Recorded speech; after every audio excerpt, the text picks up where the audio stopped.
अध्यक्ष महोदय, पंचायती राज की स्थापना इसलिए की गई थी ताकि गांवों को सशक्त किया जा सके, ग्रामीणों को सशक्त किया जा सके। लेकिन आज अगर बात करें झारखंड में पंचायती राज व्यवस्था की बात करें अध्यक्ष महोदय, तो ये व्यवस्था कहीं ना कहीं जो हमारे जनप्रतिनिधि चुन के आते हैं उन्हें उचित अधिकार नहीं दे पाई है। संविधान की धारा 243 के प्रावधान के अनुसार 11वीं अनुसूची में सूचीबद्ध 29 विषयों का अधिकार पंचायतों को देना है, लेकिन झारखंड में इन 29 विषयों पर त्रिस्तरीय पंचायती राज व्यवस्था जनप्रतिनिधियों के अधिकार से बहुत दूर रखा गया है। हमारा राज्य संविधान से ऊपर नहीं है अध्यक्ष महोदय। अतः मैं आपके माध्यम से सरकार से मांग करता हूं कि जो संविधान अनुसूची 11 में 29 विषय पंचायती राज संस्थाओं को प्रदान किए गए हैं उन्हें पंचायत को मिलना चाहिए। अध्यक्ष महोदय, अगर जलवायु परिवर्तन की बात कहें तो बड़ा चिंताजनक विषय है। ये कहानी जादू घोड़ा की है। यह हमें लगता है अब वह धीरे धीरे विश्व स्तरीय मामला बनने जा रहा है, इसलिए इस मामले को जरा गंभीरता पूर्वक लेने की आवश्यकता है। चूंकि हमारी बड़ी बहन मंत्री महोदया इस विभाग की मंत्री हैं, वो एक स्त्री हैं, शायद भली भांति पीड़ा को समझेंगी। एक सर्वे की रिपोर्ट कहती है कि जादू घोड़ा के लगभग 1 दर्जन गांवों का सर्वे किया गया है। वो सर्वे की रिपोर्ट कहती है कि 47% महिलाएं मां बनने की क्रिया की इच्छा जागृत नहीं कर पाती हैं। यानी मां बनने की जो क्रिया है उस इच्छा को जागृत नहीं कर पाती है। वो रिपोर्ट कहती है 47%।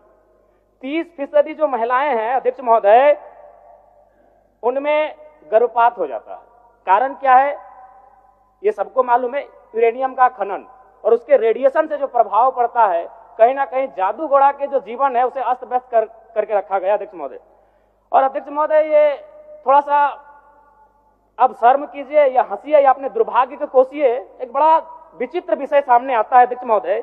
जादू घोड़ा की यूरेनियम खानों से निकाला जाने वाला प्रारंभिक ईंधन, जिसे येलो केक भी कहा जाता है, परिशोधन के लिए हैदराबाद स्थित ईंधन प्रक्रिया केंद्र भेजा जाता है, जहां यूरेनियम की छड़ें बनने के बाद शेष रेडियो एक्टिव कचरे को पुनः 1500 किलोमीटर दूर लाकर जादू घोड़ा के गांव में बिखेर दिया जाता है। अध्यक्ष महोदय, ये तो वही हुआ ना कि आप रांची से जाकर धनबाद में केला खरीदें, केला को लाकर रांची में खाएं और फिर छिलका आप धनबाद को सौंप दिए। कारण क्या है? ये बहुत गंभीर विषय है। अगर इन विषयों पर हम लोग चर्चा नहीं करेंगे और उन विषयों का समाधान नहीं करेंगे अध्यक्ष महोदय, तो हमारे हिसाब से बहुत ही दुर्भाग्य का विषय अध्यक्ष महोदय। अतः मैं आपके माध्यम से सरकार को ये कहना चाहूंगा कि जादू घोड़ा का जो विषय है अत्यंत ज्वलंत विषय है, इसके निराकरण की दिशा में सदन को, सरकार को बढ़ने की आवश्यकता है। मनरेगा में अभी केंद्र सरकार के माध्यम से 245 रुपए मानव दिवस है और झारखंड सरकार उसमें 27 रुपए एक्स्ट्रा दे रही है, यानी 272। अगर 100 दिन के आंकड़े को ले लिया जाए तो 272 × 100 यानी 27,000 के आसपास होता है। अगर उसे फिर हम लोग 12 महीने होते हैं, अगर 12 महीने से डिवाइड करेंगे तो 2000 से ज्यादा उसका महीने का इनकम होता है। इससे क्या होता है कि नरेगा का काम लोग करना नहीं चाहते हैं। तो जब नरेगा का काम करना नहीं चाहते हैं, यही करप्शन सृजन होता है।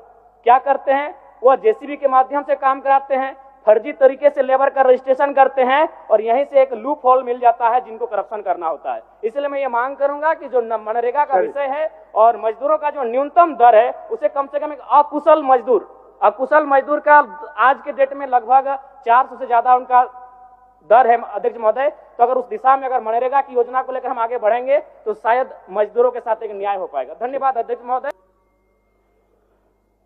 धन्यवाद अध्यक्ष महोदय। सरकार ने ग्रामीण विकास के लिए 9,841 करोड़, ग्रामीण कार्य के लिए 4,776 करोड़, पंचायती राज के लिए 2,144 करोड़ और वन पर्यावरण विभाग के लिए 1,381 करोड़ की मांग रखी है। सरकार ने कल्याण और शिक्षा के बाद 11% राशि को ग्रामीण विकास, ग्रामीण कार्य और पंचायती राज्य के लिए प्रावधान किया है।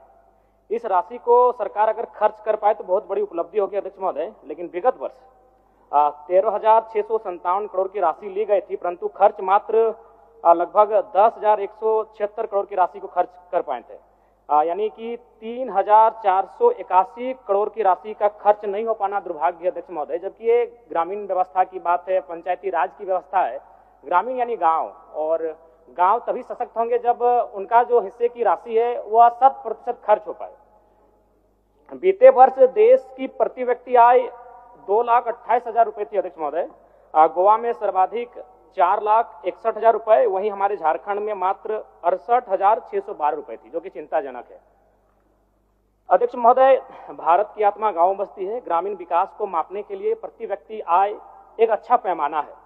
जब झारखंड राज्य को अलग किया गया था उस समय हम लोग प्रति व्यक्ति आय में 26वें स्थान पर थे, और बड़ी दुर्भाग्य का बात है आज भी हम लोग 26वें स्थान पर बरकरार है। अध्यक्ष महोदय, अबुआ आवास योजना के तहत 6,01,135 निर्माण को स्वीकृति दी गई है। इसके लिए सराहनीय पहल है, लेकिन मैं बताना चाहूंगा अब तक 19,685 कार्य ही पूर्ण दिखाए गए हैं। अगर इसी गति से अगर काम होगा अध्यक्ष महोदय तो हमें लगता है 25 साल का समय लगेगा, जो कि एक चिंताजनक विषय है। अध्यक्ष महोदय, पंचायती राज की स्थापना इसलिए की गई थी ताकि गांवों को सशक्त किया जा सके, ग्रामीणों को सशक्त किया जा सके। लेकिन आज अगर बात करें झारखंड में पंचायती राज व्यवस्था की बात करें अध्यक्ष महोदय, तो ये व्यवस्था कहीं ना कहीं जो हमारे जनप्रतिनिधि चुन के आते हैं उन्हें उचित अधिकार नहीं दे पाई है। संविधान की धारा 243 के प्रावधान के अनुसार 11वीं अनुसूची में सूचीबद्ध 29 विषयों का अधिकार पंचायतों को देना है, लेकिन झारखंड में इन 29 विषयों पर त्रिस्तरीय पंचायती राज व्यवस्था जनप्रतिनिधियों के अधिकार से बहुत दूर रखा गया है। हमारा राज्य संविधान से ऊपर नहीं अध्यक्ष महोदय। अतः मैं आपके माध्यम से सरकार से मांग करता हूं कि जो संविधान अनुसूची 11 में 29 विषय पंचायती राज संस्थाओं को प्रदान किए गए हैं उन्हें पंचायत को मिलना चाहिए। अध्यक्ष महोदय, वन, क्योंकि झारखंड यानी वन एक महत्वपूर्ण अंग है हमारा, और आज अगर बात करें तो 29.81% वन भूमि है, जिसमें शायद अभी हाल में 2% का इजाफा हुआ है। लेकिन अगर घने वन की बात करें, घना जंगल, उसकी प्रतिशत मात्र 3.5 है, जो कि चिंताजनक है। अध्यक्ष महोदय, WHO का रिपोर्ट है कि झारखंड में प्रदूषण को लेकर अलर्ट जारी किया गया है, और अगर प्रदूषण की बात करें तो धनबाद जिला सबसे आगे है। मैं मंत्री महोदया विदुषी मंत्री हैं, मैं इनसे आग्रह करूंगा कि धनबाद, जो कि आपको अर्थव्यवस्था के झारखंड राज्य के दृष्टिकोण से बहुत ही महत्वपूर्ण जिला है, और वह जिला आज कहीं ना कहीं बहुत ही दुखद अवस्था में, इस विषय पर ध्यान दिया जाए। अध्यक्ष महोदय, अगर जलवायु परिवर्तन की बात कहें तो बड़ा चिंताजनक विषय है। ये कहानी जादूगोड़ा की है, यह हमें लगता है अब वह धीरे धीरे विश्व स्तरीय मामला बनने जा रहा है। इसलिए इस मामले को जरा गंभीरता पूर्वक लेने की आवश्यकता है। चूंकि हमारी बड़ी बहन मंत्री महोदया इस विभाग की मंत्री हैं, वो एक स्त्री हैं, शायद भली भांति पीड़ा को समझेंगी। एक सर्वे की रिपोर्ट कहती है कि जादूगोड़ा के लगभग 1 दर्जन गांवों का सर्वे किया गया है। वो सर्वे की रिपोर्ट कहती है कि 47% महिलाएं मां बनने की क्रिया की इच्छा जागृत नहीं कर पाती हैं। यानी मां बनने की जो क्रिया है उस इच्छा को जागृत नहीं कर पाती है। वो रिपोर्ट कहती है 47%। 30% जो महिलाएं हैं अध्यक्ष महोदय, उनमें गर्भपात हो जाता है। कारण क्या है ये सबको मालूम है, यूरेनियम का खनन और उसके रेडिएशन से जो प्रभाव पड़ता है, कहीं ना कहीं जादूगोड़ा के जो जीवन है उसे अस्त व्यस्त करके रखा गया अध्यक्ष महोदय।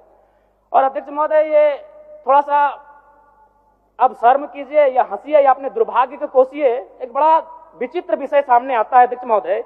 जादूगोड़ा की यूरेनियम खानों से निकाला जाने वाला प्रारंभिक ईंधन, जिसे येलो केक भी कहा जाता है, परिशोधन के लिए हैदराबाद स्थित ईंधन प्रक्रिया केंद्र भेजा जाता है, जहां यूरेनियम की छड़ें बनने के बाद शेष रेडियो एक्टिव कचरे को पुनः 1500 किलोमीटर दूर लाकर जादूगोड़ा के गांव में बिखेर दिया जाता है। अध्यक्ष महोदय, ये तो वही हुआ ना कि आप रांची से जाकर धनबाद में केला खरीदें, केला को लाकर रांची में खाएं और फिर छिलका आप धनबाद को सौंप दिए। कारण क्या है? ये बहुत गंभीर विषय है।